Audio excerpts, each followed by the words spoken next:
pemirsa, terima kasih Anda masih menyaksikan Gapai Kemuliaan dalam episode Ubah Masalah Menjadi Berkah. Nah Hilman, kalau misalnya sekarang ada saudara-saudara kita yang masih juga merasa masih terpuruk nih, mau keluar, sebenarnya kan poinnya yaitu kita harus berani bangkit atau ada yang narik lah gitu ya, kira-kira lah gitu.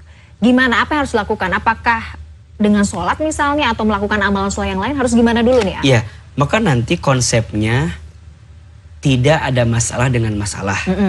Yang sering jadi masalah adalah sikap kita dalam menghadapi masalah. Nah sekarang gimana ya sikap terbaik agar kita tuh naik derajat dengan masalah. Kalau tema kita kan gimana caranya agar masalah berbuah berkah. Kan kira-kira begitu. Nah sikapnya ada 3M. 3M. Secara umum. M yang pertama menerima. M yang kedua menyadari. M yang ketiga mendekat. Udahlah, memang betul sih ya. Satu apa? Menerima. Terima dulu. Jadi nggak boleh denial. Jangan. Kok begini, kok begitu, kenapa aku? Allah tuh nggak suka. Allah nggak suka. Allah tuh nggak suka. Makanya disebutkan dalam hadis, Inna idzamal jazaa'i ma'a idzamil bala'i wa inna Allaha idza ahabba qauman ibtalahum faman radiya falahu ridha wa man sakhita falahu sukhtu. Kata Nabi, barang siapa yang dicintai Allah itu, maka Allah akan segerakan ujian dalam hidupnya. Siapa yang ridho, maka Allah ridho. Tapi siapa yang benci, yang marah, maka Allah pun marah dan benci kepadanya.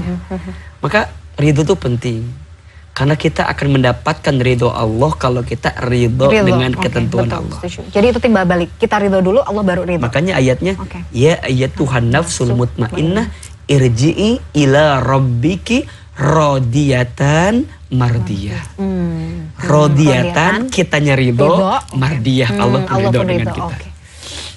Jadi yang pertama tuh menerima. Nanti mungkin pembahasan selanjutnya gimana caranya ridho, nanti pembahasan. Yang kedua menyadari, sadar kenapa ujian tuh datang sama hidup kita. 1, sadar diri.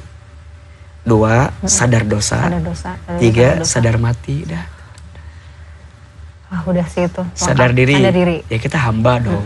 Ya Allah mau ngapain juga ya terserah Allah sebenarnya ya. 2, sadar dosa.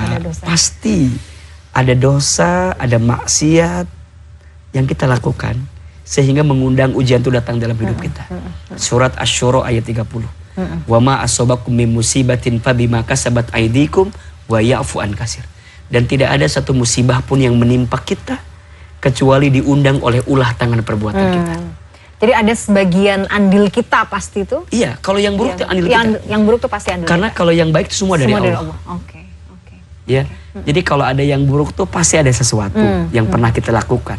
Sehingga Allah hadirkan ujian biar Allah menghapuskan setiap dosa-dosa kita. Wa ya'fu an katsir. Sadar dosa. Daripada nanti yang selamanya di akhirat. Yang sudah tidak ada lagi yang bisa dimintain tolong kan kalau di sana. Kalau di dunia kita masih bisa berkeluh kesah sama Allah, ngadu segala macam kan masih bisa nih. Betul. Dan Allah pasti dengar. Betul. Iya. Makanya di antara orang yang paling besar pahalanya adalah orang yang paling berat ujiannya. Masya Allah. Makin berat ujiannya, makin besar pahalanya. Dan yang ketiga, mendekat. Yang mendekat ke Allah. Udah, memang itu jalannya. Kalau kita malah menjauh tuh masalah kita nggak kelar-kelar. Jadi yang mendekatkan diri kepada Allah, Sang Pencipta kita, Sang Pengatur kehidupan kita, dan Sang Penentu tujuan hidup kita. Masya Allah, tentu ini pembahasannya akan dalam sekali, tapi saya kira 3M ini menjadi notes banget untuk kita. Setuju. Agar masalah berbuah berkah. Satu tadi menerima dulu. 2, kemudian menyadari. 3, ya harus kita mendekat. Karena itu sudah solusi dari permasalahan kita. Kalau enggak ya bisa hancur berantakan ya hidup kita. Terakhir, kalau kita lagi sumpah itu tadi, doa apa yang kita bisa panjatkan supaya hati itu jadi lapang? Iya.